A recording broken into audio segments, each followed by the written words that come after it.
Hi friends, welcome back to Jaim journey.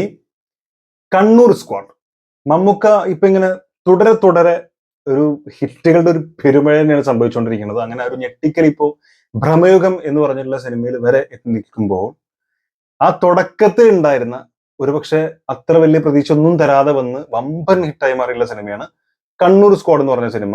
കുറച്ച് യുവാക്കൾക്കൊപ്പം അല്ലെങ്കിൽ 3-4 യുവതാരങ്ങൾക്കൊപ്പം വളരെ യുവാവായിട്ടുള്ള മമ്മൂക്ക കൂടി വന്ന് അഭിനയിച്ച് ഞെട്ടിച്ചു എന്ന് പറയുന്നതിൽ യാതൊരു ഡൗട്ടും ഇല്ല. കാരണം പടം അമ്മാതിരി ഹിറ്റാണ്. പക്ഷെ അതിന്റെ ഫസ്റ്റ് ലുക്ക് പോസ്റ്ററും സെക്കൻഡ് ലുക്ക് പോസ്റ്ററും ഒക്കെ വരുന്ന സമയത്ത് ഒരു പ്രതീക്ഷയില്ലായിരുന്നു. ജസ്റ്റ് ഒരു വാനിന്റെ ഇപ്പുറത്തുള്ള ഒരു ഷോട്ട് അല്ലെങ്കിൽ ഒരു പിക്ക് ആ ഒരു വിൻഡോസിന്റെ ഇടയിലൂടെ അപ്പുറത്ത് മമ്മൂക്കയും ഈ ടീമൊക്കെ നിൽക്കുന്ന ശബരീഷ് അടക്കം ഉള്ള ടീമൊക്കെ നിൽക്കുന്ന അസീസും റോബിനൊക്കെ നിൽക്കുന്ന ഒരു ഫോട്ടോ, ഇതൊക്കെയായിരുന്നു ഫസ്റ്റ് ലുക്കായിട്ട് വന്നിട്ടുണ്ടായിരുന്നത്.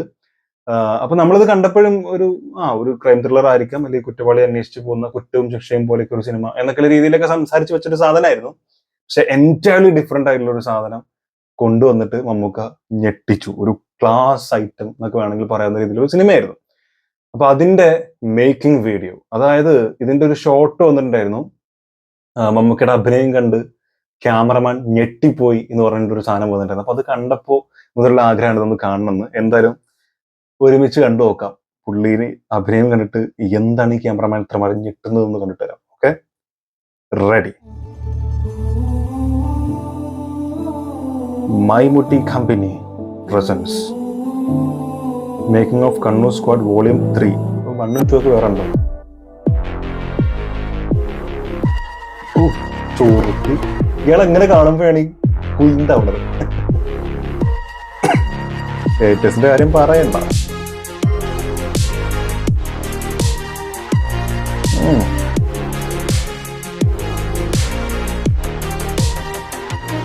പുള്ളി ഒരു സീനിലുള്ളൂ, ഷൈൻ ടോൺ ചക്കി ഒരു സീനിലേറ്റുള്ളൂ.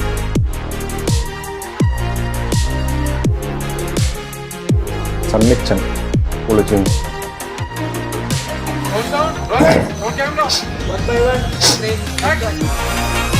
ഓ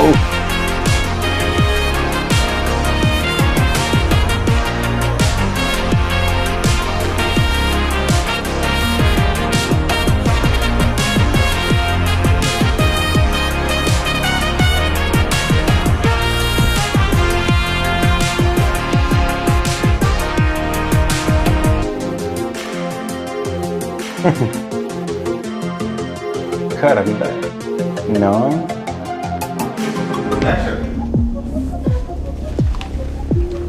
സാറേ, ഓഗസ്റ്റ് 28 രാവിലെ കർണാടക സംഘേഷിൽ നിന്നും STD ബൂത്തിൽ നിന്നും മഞ്ചേശ്വരത്ത്. സോറി, തെറ്റിപ്പോയി. മമ്മൂക്ക ക്യാരക്ടർ തന്നെ കേട്ടോ, പുള്ളിയുടെ അടുത്തൊന്നുമില്ല, ജസ്റ്റ് അതേ ഭാവം.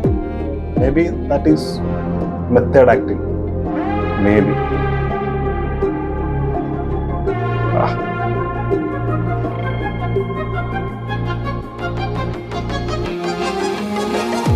എന്താ നടത്തം ചൊങ്കൻ.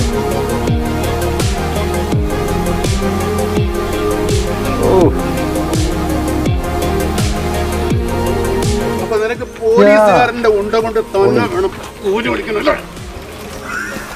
ഇതാണ് ഷോർട്സിലുണ്ട്.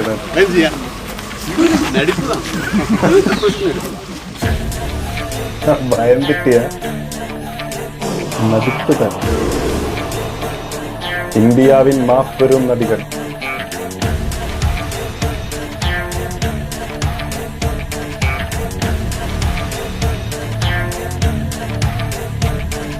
അവരാ വില്ലന്മാരെ എൻട്രി വിട്ടിട്ടുള്ള എൻട്രി, ബീജിയമും വരവും.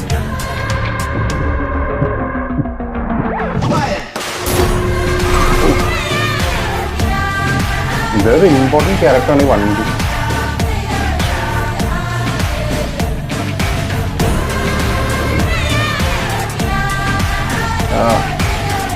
ശരിക്കും ചോക്കിട്ടു.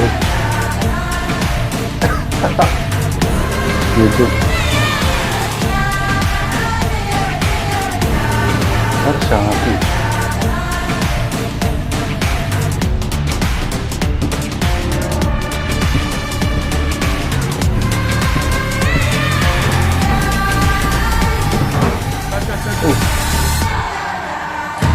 അസീസ്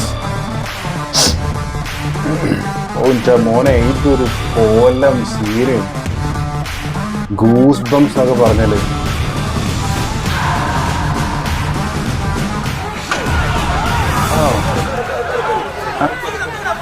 നിങ്ങളിത് ഇതിനായിട്ട് അസീസ്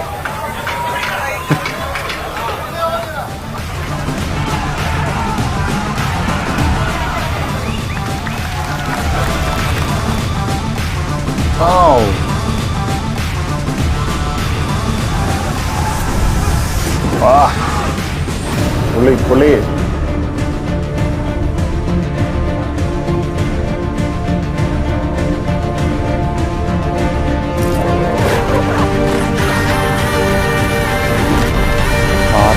ആർട്ട് വർക്ക്.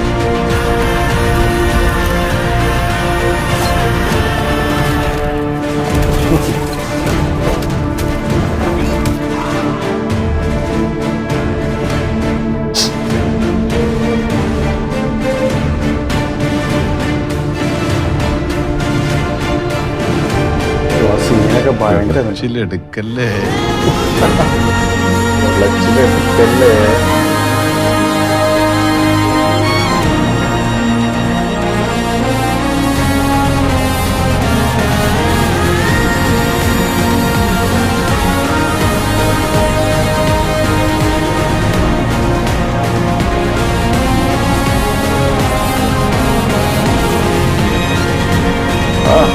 കെട്ടിപ്പിടിക്കുമ്പോൾ ഒരു മുഖത്തുള്ള ഭാവേ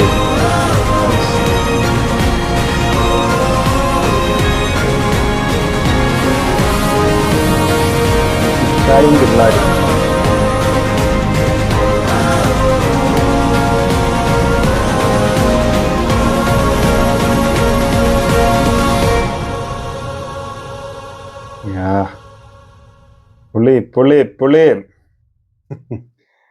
ഇത് കാണുമ്പോഴേ ഈ ഒരു മേക്കിംഗ് വീഡിയോ വരെ പോലും ഇത്ര എന്താ പറയാ കിടിലൻ സാധനം അല്ലേ. പിന്നെ ഇത് കാണുമ്പോ ഒരു ആലോചിക്കുന്നത്, ചിന്തിച്ചു പോകുന്ന ഒരു കാര്യം എന്ന് പറയുന്നത്, ഒരു സിനിമ മേക്ക് ചെയ്യുമ്പോൾ എത്ര പേരുടെ ഊണും ഉറക്കമൊക്കെ ഒഴിച്ചിട്ടുള്ള വർക്ക് ഇതിലുണ്ട്. ഇതിൽ മേ ബി ആക്ടേഴ്സിനും ഡയറക്ടറിനൊക്കെ കറക്റ്റ് ടൈമിൽ ഫുഡ് പോലും കിട്ടും, അതുപോലും കിട്ടാണ്ട് വർക്ക് ചെയ്യുന്ന ഇത്ര ആളുകൾ ഇതിലുണ്ടാവും. ഇപ്പൊ ആർട്ടിൽ വർക്ക് ചെയ്യുന്ന ആൾക്കാർ, അസോസിയേറ്റിന് പിന്നെയും കുറച്ചും കൂടെ ഒരു ശ്രദ്ധ ഉണ്ടാവും. അസിസ്റ്റൻസ് ആയിട്ട് വർക്ക് ചെയ്യുന്ന, ഡയറക്ടർ അസിസ്റ്റൻസ് ആയിട്ട് വർക്ക് ചെയ്യുന്ന ആളുകൾ, ക്യാമറ അസോസിയേറ്റ്സും അസിസ്റ്റൻസും, പിന്നെ ആർട്ടിൽ വർക്ക് ചെയ്യുന്ന ഈ പറഞ്ഞ പോലെ കുറെ ആളുകൾ, ജൂനിയർ ആർട്ടിസ്റ്റുകൾ, അങ്ങനെ പിറകിൽ വർക്ക് ചെയ്തിട്ടുള്ള എത്രയോ ആളുകൾ, ഇതിൽ വസ്ത്രാലങ്കാരം ചെയ്തിട്ടുള്ള ആളുകൾ, അങ്ങനെ താഴെ തട്ടിലൊക്കെ വർക്ക് ചെയ്യുന്ന ഒരുപാട് ആളുകളുണ്ട്. അവർക്കൊന്നും വേണ്ട ശ്രദ്ധ പോലും കിട്ടുന്നില്ല. പണ്ടൊക്കെ ആണെങ്കിൽ വെറും നടന്മാർക്ക് മാത്രം. ഇത്രയും ആളുകൾ ഇങ്ങനെയും പരിശ്രമിച്ചിട്ട് ശരിക്കും ഫെയിം ആവണതല്ല, ആ ഒരു ഫെയിം കിട്ടുന്നത് നടന്മാർക്കാണ് സത്യത്തിൽ ഏറ്റവും കൂടുതൽ കിട്ടുന്നത്. പക്ഷെ ഇപ്പോഴത്തെ കാലഘട്ടത്തിൽ പിന്നെയും നമ്മൾ ഒരു ജനറേഷനൊക്കെ ഒരുപാട് മാറി. അപ്പൊ നമ്മൾ പ്രത്യേകം പരിഗണിച്ച് നമ്മൾ ഡയറക്ടറിനെ കുറിച്ച് സംസാരിക്കും, അവരുടെ ഡയറക്ഷന്റെ രീതി സംസാരിക്കും, സ്ക്രിപ്റ്റ് റൈറ്റിനെ കുറിച്ച് സംസാരിക്കും, അതുപോലെ ക്യാമറ നോക്കും, ഛായാഗ്രഹണം പ്രത്യേകം നമ്മൾ എടുത്തു പറയും. അതൊക്കെ ഇപ്പൊ നമ്മൾ ചെയ്യാൻ, മ്യൂസിക് ഓഫ് കോഴ്സ് ഇപ്പൊ നമ്മൾ അതൊക്കെ എടുത്തു പറയും. പക്ഷെ പണ്ട് അങ്ങുമില്ല, പണ്ട് നടന്മാരെ മാത്രമായിരുന്നു. ഇപ്പൊ ഇതൊക്കെ എടുത്തു പറയും, എങ്കിലും ഒരു ശ്രദ്ധ കിട്ടാത്ത ആളുകളാണ് ഈ ഡയറക്ഷനിൽ അസിസ്റ്റൻസ് ആയിട്ട്, അസോസിയേറ്റ് അല്ല അസിസ്റ്റന്റ് ആയിട്ട് വർക്ക് ചെയ്യുന്ന ആളുകളും ക്യാമറയിൽ അസിസ്റ്റൻസും ഒക്കെ ആയിട്ട് വർക്ക് ചെയ്യുന്നത്. ഈവൻ ക്യാമറയിലൊക്കെ ട്രൈപോഡിന് എത്ര വെയിറ്റ് ഉണ്ടാവും, അതൊക്കെ താങ്ങി എത്ര കഷ്ടപ്പാടുണ്ട്, നല്ല വെയിറ്റ് ആണ് ആ സാധനമൊക്കെ. അപ്പോൾ അങ്ങനെ റിസ്ക് എടുക്കുന്ന ഒരുപാട് ആളുകളുണ്ട്. അവരൊക്കെ അവരുടെ നല്ല രീതിയിൽ എത്തട്ടെ. പറയുമ്പോൾ നമുക്ക് പറയാം നമുക്ക് പൈസ കിട്ടുന്നുണ്ടല്ലോ, നമുക്കത് പറയാം. എന്നിട്ടും അങ്ങനെ ചിന്തിച്ചു പോകുന്നു ഇങ്ങനത്തെ മേക്കിംഗ് വീഡിയോസ് കാണുമ്പോൾ. അല്ലെങ്കിൽ നമ്മളതൊന്നും ചിന്തിക്കുന്നില്ലല്ലോ, നമ്മളൊന്നും അറിയുന്നില്ലല്ലോ. അപ്പോൾ അങ്ങനെ ചിന്തിച്ചു പോകുന്നു എന്നുള്ളതാണ്. അതുകൊണ്ട് പറഞ്ഞതേ ഉള്ളൂ. ആർക്കെങ്കിലും അങ്ങനെ തോന്നിയിട്ടുണ്ടെങ്കിൽ തീർച്ചയായിട്ടും അതിനെ കുറിച്ചുള്ള കാര്യങ്ങളൊക്കെ കമന്റ് രേഖപ്പെടുത്തുക. ആൻഡ് വീഡിയോയിലേക്ക് വരുമ്പോൾ ഓഫ് കോഴ്സ് നമുക്ക് പ്രത്യേകിച്ച് ഒന്നും പറയണ്ടല്ലോ, നമ്മൾ ആ സിനിമ കംപ്ലീറ്റ് ആയിട്ട് കണ്ടതാണ്.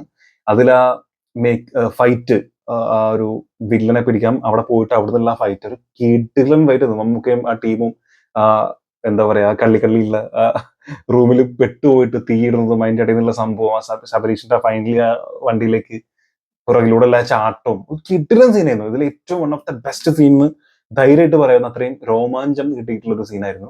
അതുപോലെ വെളച്ചെടുക്കല്ലേ എന്ന് മമ്മൂക്കിന്റെ ഡയലോഗ്.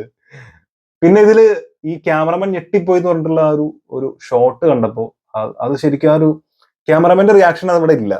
ഈ മമ്മൂക്കിന്റെയും റോബിന്റെ ഒക്കെ നമുക്ക് പറയുന്നുണ്ട് ഭയന്നിട്ടിയ വെറും നടിപ്പിതാ എന്നൊക്കെ പറഞ്ഞിട്ട് പറയുന്നുണ്ട്. ആ സാധനങ്ങളൊക്കെ ഷോട്ടിലുണ്ടായിരുന്നു. അപ്പൊ കൂടുതലായിട്ട് ആ ക്യാമറമാന്റെ റിയാക്ഷൻ എന്തായിരുന്നു, ശരിക്കും ഞെട്ടിന്റെ പിറകിലേക്ക് പോയി ചിലപ്പോൾ അത്രേ ഉണ്ടാവുള്ളൂ, എന്നാൽ പോലും അത് ഉണ്ടാവും എന്നൊക്കെ ഉള്ള തോന്നുന്നുണ്ടായിരുന്നു, പക്ഷെ ഇല്ല, പറ്റിച്ചു കേട്ടോ. ഇതിൽ ആ സാധനം ഇല്ല. പക്ഷെ ഞെട്ടിയിട്ടുണ്ട്, അത് ഓക്കെ. അവർക്ക് ആ വിഷ്വൽ കിട്ടാത്തതുകൊണ്ടായിരിക്കും, അല്ലെങ്കിൽ അവർ തീർച്ചയായിട്ടും ഇടണ്ടാണല്ലോ. കാരണം പിറകുന്നൊക്കെ എടുത്തപ്പോഴോ അല്ലെങ്കിൽ നമുക്കെന്റെ ക്ലോസ് ഒക്കെ ആയി പോയിട്ടുണ്ടാവും ആ സമയത്ത്, അതുകൊണ്ടായിരിക്കാം. ഇനി ഞാൻ അത് പ്രതീക്ഷിച്ചിട്ടാണ് കൂടുതൽ ഇത് കണ്ടത്. കണ്ടു കഴിഞ്ഞപ്പോൾ ഇത് അടിപൊളി, ഇതിന്റെ BGM മ്യൂസിക്കും എല്ലാം കൂടി ശരിക്കും ആ സിനിമ നമ്മൾ ആ തിയേറ്ററിൽ നിന്ന് കണ്ടപ്പോൾ ഒരു എക്സ്പീരിയൻസ്, അത് നമ്മുടെ ഒരു ജസ്റ്റ് ഒരു 5 മിനിറ്റിൽ നമ്മുടെ ഉള്ളിലൂടെ ഇങ്ങനെ ആ 2-2.5 മണിക്കൂർ പെട്ടെന്ന് ഇങ്ങനെ ഒരു ഫാസ്റ്റ് ആയിട്ട് ഓടിപ്പോയ പോലത്തെ ഒരു ഫീൽ. അപ്പോ ആ സിനിമ കണ്ടിട്ടുള്ള ആളുകളാണ് നിങ്ങളിൽ 90% ആൾക്കാരെന്ന് എനിക്കറിയാം. അപ്പൊ നിങ്ങളുടെ ഒരു എക്സ്പീരിയൻസ് എന്തായിരുന്നു, നിങ്ങളുടെ ആ സിനിമയെ കുറിച്ചുള്ള അഭിപ്രായം എന്താന്നൊക്കെ തീർച്ചയായിട്ടും കമന്റിൽ രേഖപ്പെടുത്തുക. ഇനി ആരെങ്കിലും കണ്ടിട്ടില്ലാത്തവരുണ്ടെങ്കിൽ അതും കൂടെ കമന്റിൽ രേഖപ്പെടുത്തുക. എന്തുകൊണ്ടാണ് നിങ്ങൾ കാണാത്തത് ഇതുവരെ എന്നുള്ളതും കൂടെ കമന്റിൽ രേഖപ്പെടുത്തുക. ആൻഡ് ആർക്കെങ്കിലും ഇഷ്ടപ്പെട്ടിട്ടില്ല എന്നുണ്ടെങ്കിൽ അതിന്റെ കാരണം കൂടെ ഒന്ന് വ്യക്തമാക്കാൻ ശ്രമിക്കുക. ആൻഡ് വീഡിയോ ഇഷ്ടപ്പെട്ടിട്ടുണ്ടെങ്കിൽ ദയവായിട്ട് സബ്സ്ക്രൈബ് ചെയ്യുക, സപ്പോർട്ട് ചെയ്യുക, ലൈക്ക് ചെയ്യുക, ഷെയർ ചെയ്യുക. ഇതിട്ട് കാണാം. കാണുന്നവരെ